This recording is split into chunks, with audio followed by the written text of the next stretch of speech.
দক্ষিণ দিনাজপুরবাসীর জন্য ভালো খবর। এবার অমৃত ভারত ট্রেন চলবে বালুরঘাট থেকে।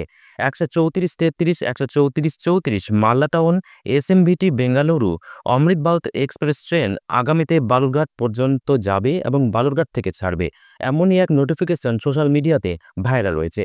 যেখানে বলা হয়েছে রেলওয়ে বোর্ড 134-34, 134-33 মালদা বেঙ্গালুরু অমৃত ভারত এক্সপ্রেস সাপ্তাহিক ট্রেনটি বালুরঘাট পর্যন্ত সম্প্রসারণের বিষয়টি পরীক্ষা করার পরামর্শ দিয়েছে।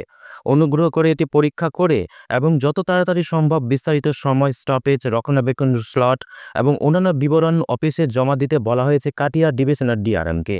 ভবিষ্যতে বালুরঘাট থেকে এই অমৃত ভারত এক্সপ্রেস ট্রেন চালু হওয়ার নির্দেশ দেওয়া হলে জানা যাবে বালুরঘাট ও মালদার মধ্যে কোথায় কোথায় স্টপেজ দেওয়া হবে।